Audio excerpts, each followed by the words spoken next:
welcome to the show. I'm delighted to invite back Marshell Richards from Zaxby's, and I've got today her icon, mentor, friend, Pamela Williams from Krystal Restaurants. Thank you both for coming on today.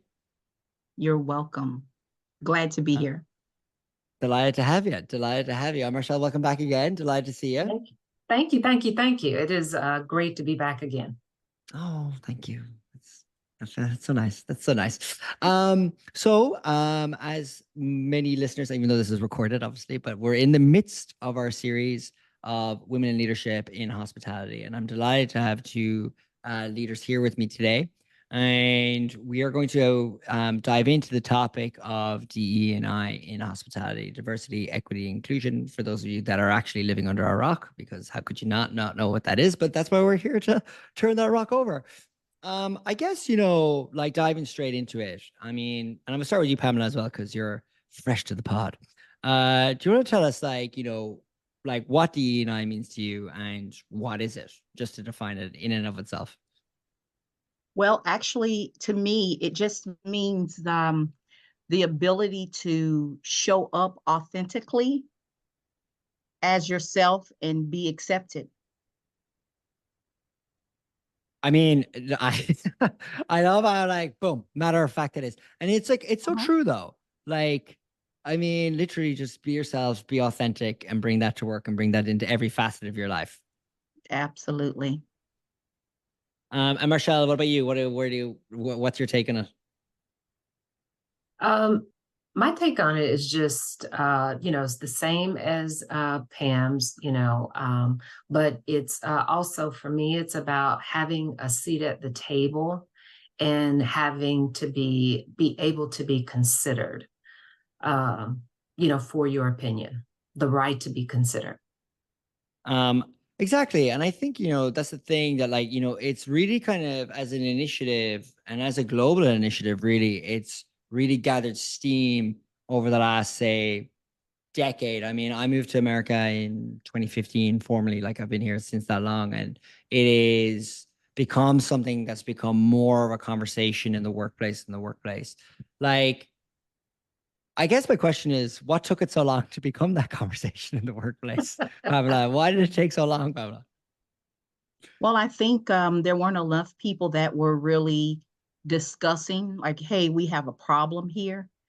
And until we were able to say, hey, wait a minute, I should be included in this conversation, or why shouldn't I be one of your board members, or what makes me different than the counterpart?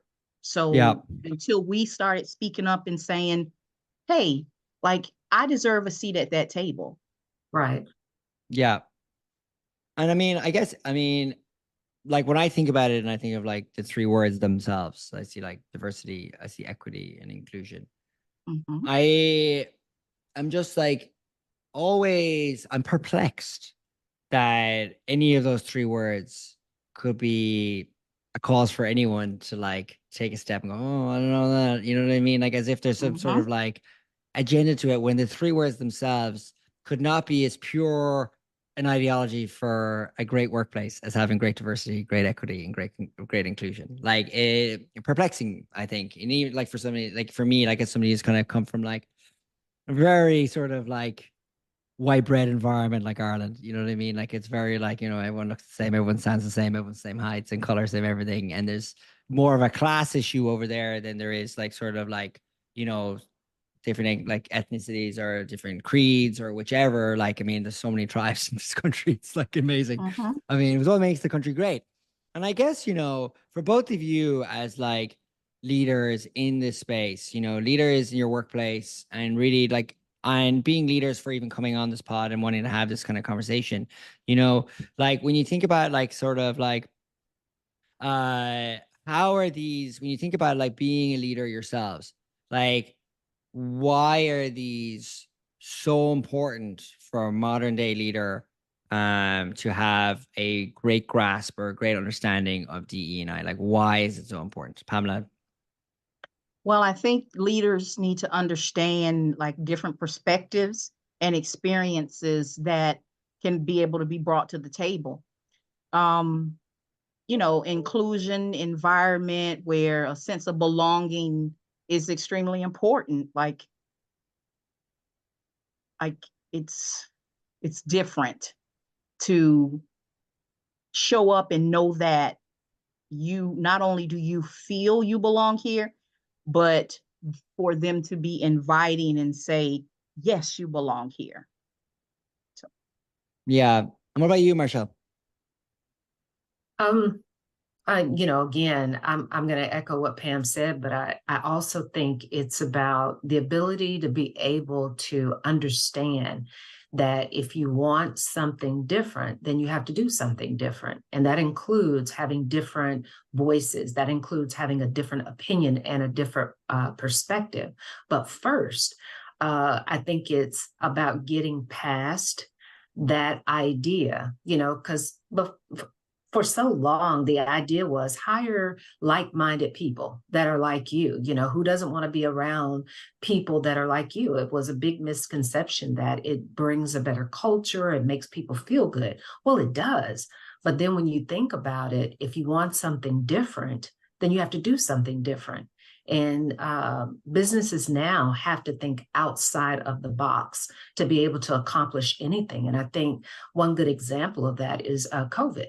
When we think about how businesses were operating during that time, many businesses were scrambling to think outside of the box, how to satisfy their customers. But I also think what came out of that is it showed businesses that they can survive with doing something different, but it also opened their minds to being able to have someone different at the table, such as what Pam talked about. Yeah. And it's actually interesting as well that it took like almost like a meteoric macro event to like move us this way forward, you know? And Absolutely. like it's amazing to me. Like, I mean, I was like, you know, doing my homework for this pod. And you know, I was reading the McKinsey report, let's say women in hospitality, okay, for example, just take women again. And it was like 49% of jobs are in entry level in hospitality in the United States are women, but only 23% are in leadership positions. And like we have this sort of like gap in leadership, not just for like, you know, subsets like, you know, not just women, but like Black women, Asian Americans, whichever, but like women as an entire group go from 49% at entry level to 23% at the leadership level, which in and of itself is just one of those kind of extraordinarily surprising stats, you know, because it's like, in my mind, it's like, yeah, there's a lot done, but there is a lot to do, you know? And when I think about it, and I'm curious your takes in, say, from Zaxby's and from your experience at Krystal, is like, you know, initiatives to try and improve that figure, like, you know, and especially you, Pamela, because I know that you run the training over there at Krystal, you know, and so like, you know, identifying, you know, talent sooner in that pipeline to like really kind of coaxing it, encouraging it, kind of moving sort of women in that pipeline, you know, like, because I'll tell you a fun little thing that I read, not a fun little thing, just a kind of like a surprising data point that I read on LinkedIn that was like the word rock star itself. If you put the word rock star in a job spec, like we're looking for a rock star, that like in an A/B blind test, that like women were 4x less likely to apply for that job. And so this is one of the things I think about, that's like these kind of structural biases that we don't realize exist, but exist in the workplace, in the sense of like how, like if it takes more for somebody to apply for a job because they feel the need to be overqualified, whereas, you know, some men and like people like me are like, I'll do it, and then figure it out and move forward. You know, it's like a kind of conscious, intentional policy procedure to really kind of drive talent through the pipeline to improve those numbers, because the drop off is, you know, on a macro level, kind of crazy. Think about that. 49% are entry level and only 23% are in leadership. There's lots of leadership positions in the industry, you know, like as in we're talking about an executive level. So like VP and above, like how is that figure kind of as low as it is? I mean, what's your take on that, Pamela? Well, with leadership, I think it leads to a more well-rounded and informed decision-making, considering a broader range of factors and viewpoints. Like for an example, SPB sent a group of us to the WFF Women's Conference. And during that time at the women's conference, like it was an absolute amazing experience. Just talk about all of the women and men from different walks of life Yeah. with like there were diversity workshops, there were inclusion in practice workshops, like you name it, women of color workshops, just recognizing that that need is there. It was an amazing experience. And we walked away with, being so empowered in knowing that we're going to bring this back to our various organizations, whether it was Krystal or SPB or Logan's, Yeah. like so, so much information, just amazing. Which is kind of amazing. Like, that I like the resources are there for people to learn more. Like there's like in my mind, like there's no excuse for organizations not to design, you know, employee guidelines, employee kind of policies, the culture, like informing the culture of the workplace Mm-hmm. that behaviors are tolerated, behaviors are not tolerated. And, there's that kind of phrase, put your money where your mouth is. And I kind of come back to that figure, it's like, you know, if it's as a group as a whole, if women are only making up like less than a quarter of leadership positions, Mm-hmm. obviously that impacts other groups within that group itself. So like Asian American, African American women, like the broader spectrum, there's probably like, and I don't have the data for like specific numbers in that, but I would imagine obviously given it's 25%, it'd be lower given the rest of them. So Right. like coming back from that like conference, like, were there any sort of initiatives that you kind of put in place? You're like, okay, that was something like we got to do like today. Well, I can also let you know, like our CEO, Jeff Kearns, like Yep. he saw that there was Josh Kearns, excuse me. He saw that there was a need to have someone in that particular position of leadership. And they brought on board an amazing young lady by the name of Ellen Rockwell. And like she's putting together so many different like classes and workshops just to cater to make sure everyone understands diversity and inclusion, like how impactful that can be. And that's exactly it. And that's amazing that, the role was designed, the role was made, and you hired an incredible person to come in to like drive home that sort of cultural, I don't want to say necessity. What would be the word I would use Mhm. here? Like, but Mhm. a necessity. Like, I mean, it was necessary, to acknowledge that. I think like it's amazing to me to hear that, to know, and it must make the kind of environment within the organization in itself like that bit more comfortable, knowing that there is like allyship in the company and that they're putting their money where their mouth is. Absolutely. That's the great thing about America, it's like, yeah, it's all talk until you put money a dollar that Benjamin Mhm. Franklin's against it. And you're like, okay, now we're talking. Now we're talking. I guess Marshall, like, for you, like, I mean, my question to you is like, what do you think is like kind of today, like holding us back from like maximizing the value of like diversity, equity, and inclusion? Like, you know, what it like is it just like inertia or what's kind of like again like why the movement is calm, the movement was strong, and does it feel like the movement stalled? Does it feel like the movement is like we're kind of here, like where are we in the momentum of the story? Well, when I think about that, it's funny that you mentioned the word the movement. I think what's holding us back is fear.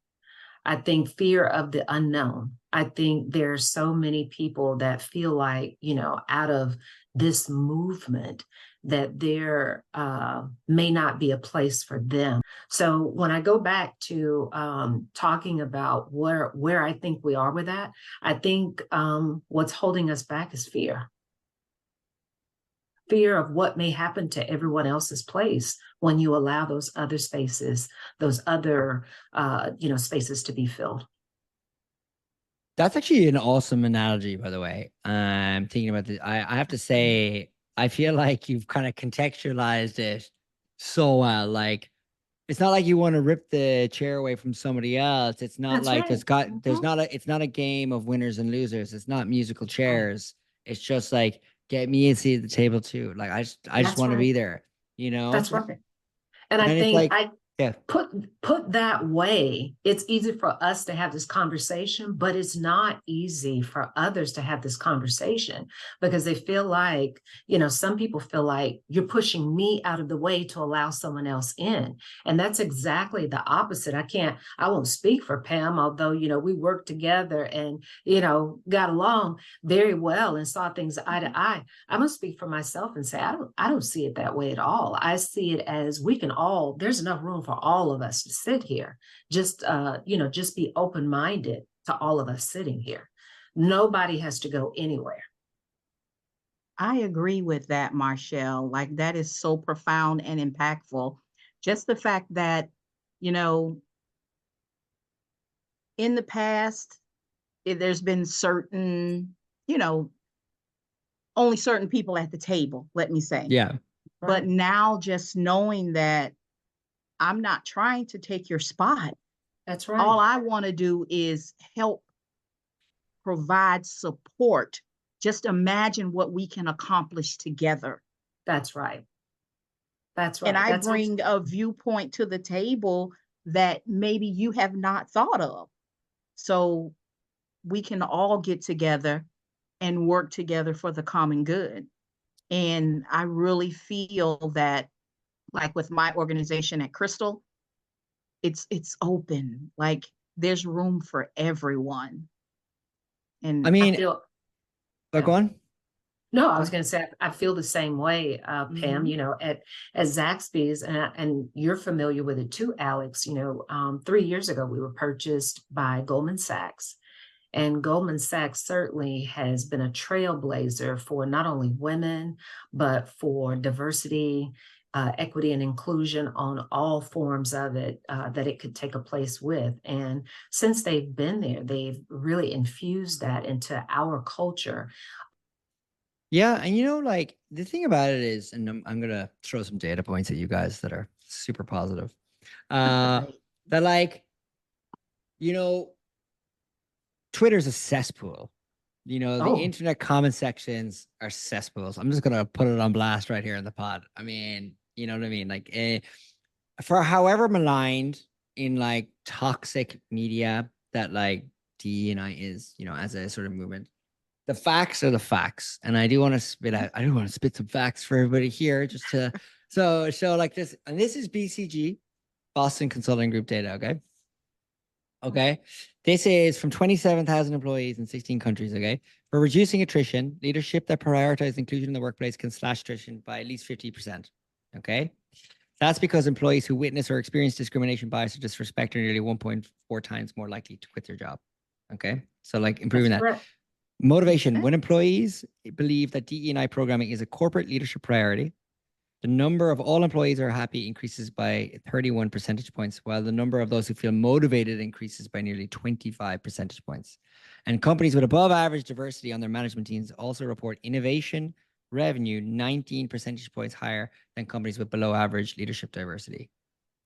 And I think it's super important to make this point as well. It's like, it all like culture starts at the top, That's right. like as Mhm. in how your leaders act is how the foot soldiers are going to act, top to bottom, Mhm. and at the end of the day, like correlating initiatives with like revenue and being able to see like, okay, this company, good diversity, poor diversity leadership, and then measuring sort of like prorated sort of like revenue performance. Like you can't say there's a causality, like because of DE&I this went up, but you can absolutely suggest that there's correlation between this and the reports. I mean, it's stunning because if the numbers were kind of small, you'd be like, okay, maybe not. But the fact that there's such an extraordinary gap between companies that have diverse leadership initiatives or leadership in place outperform their peers is like,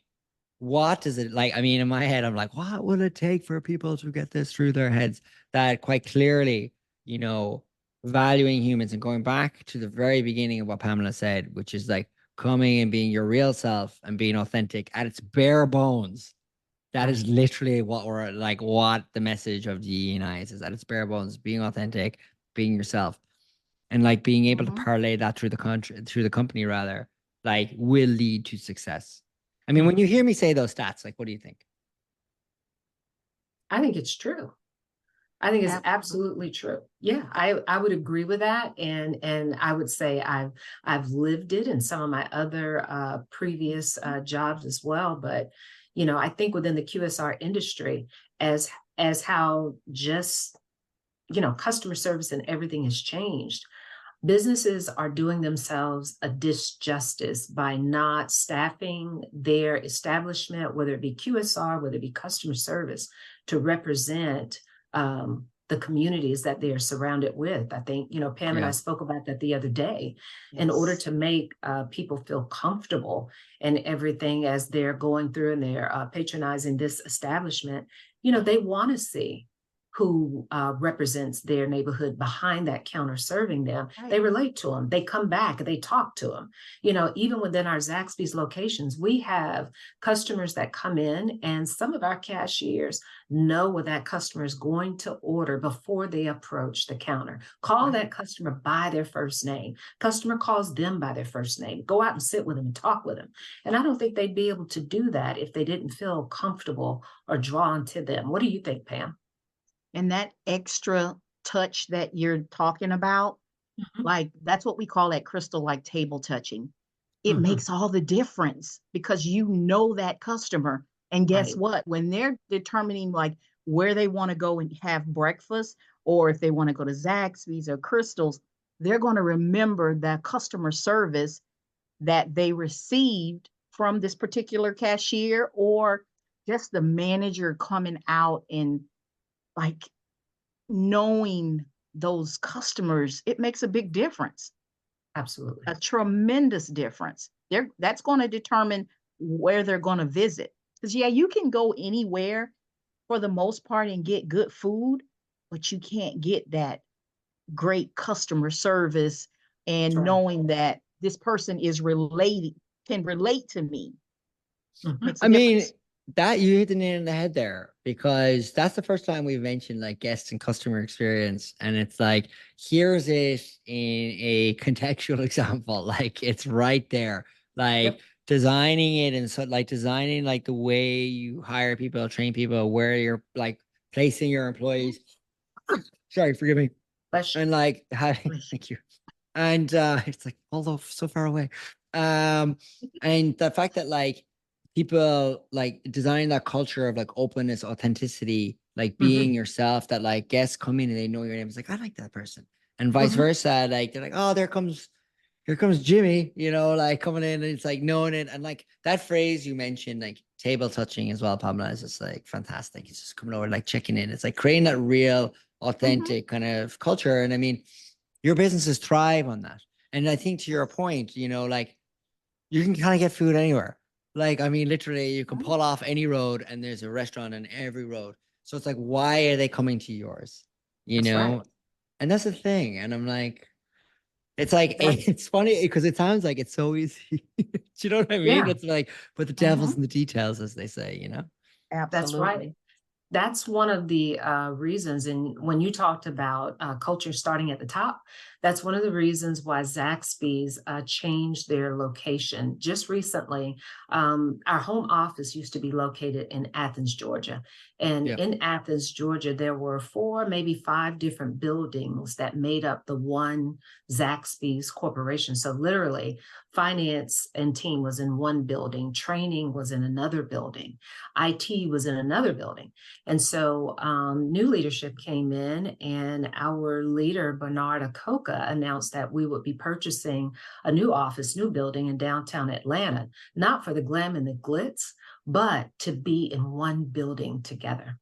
So we have now moved in one building together where literally you can go up to one floor and here's all of operations, there's marketing, go down to the next floor, there's HR, there's our people team, and that culture is now together and making his point starting from the top. I'm going to put us all together. We all come into the office the same time so that we can go up and downstairs and meet and actually meet in person instead of, hey, let me get up and go to this building or let me make a phone call. Now it's, let me meet you over here in this meeting room and we meet together.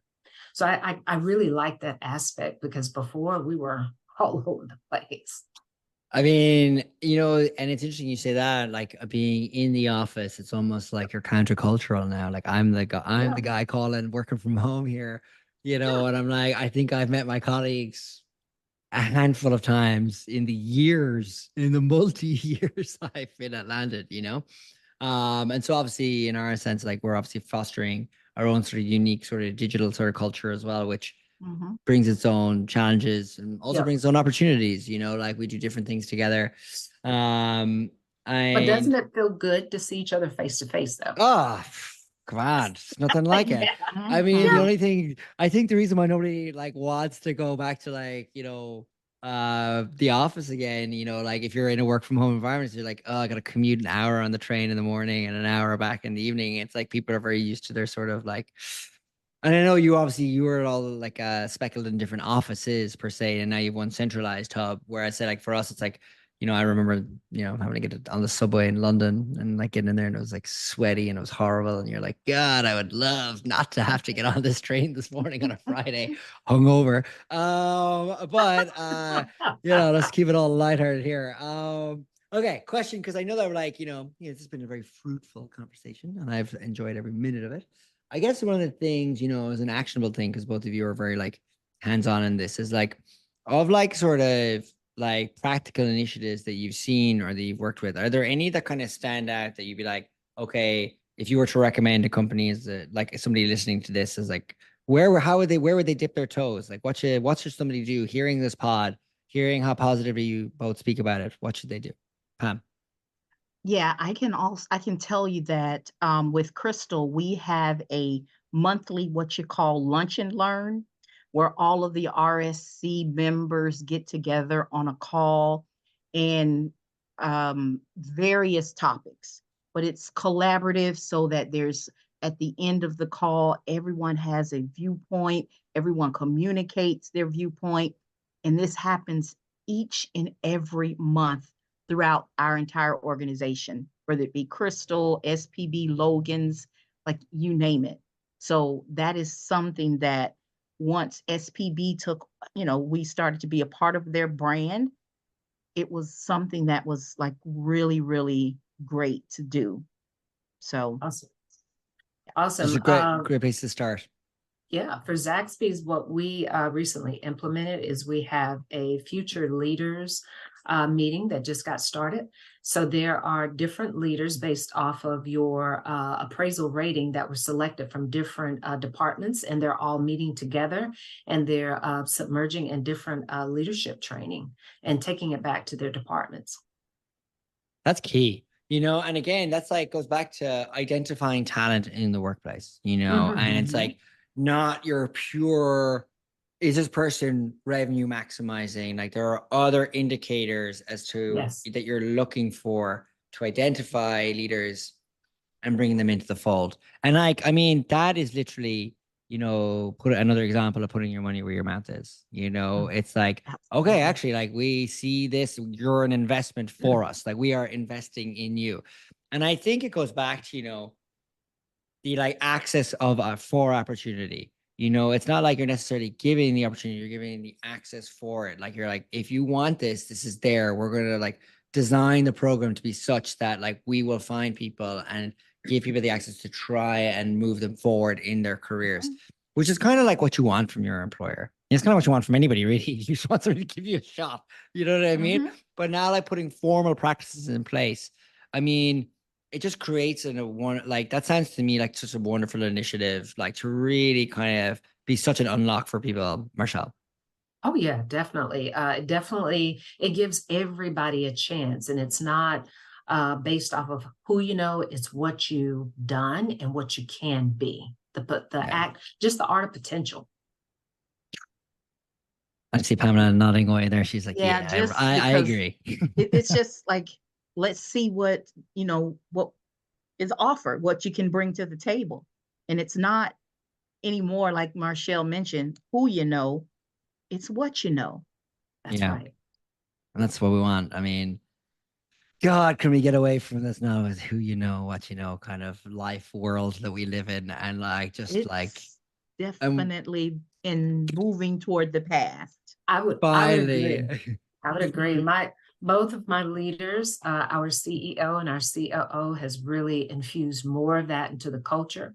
Zaxby's was great when I got here, but I tell you what, I love it even more now. They've brought a very wonderful perspective to everything that's coming aboard. I love how they're instilling culture and instilling results and growing. So just love it. Agreed. Like our VP, Amanda Hyde, is just, you know, how you have certain personalities that they bring certain things to the table. And it's important to care about people.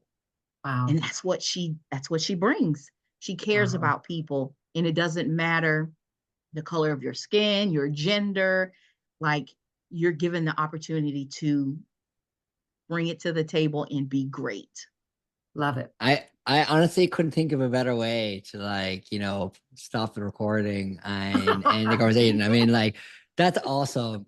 I honestly, I want to thank you both so much for coming on. And like, can you believe we went through like, I think like 40 minutes of this conversation?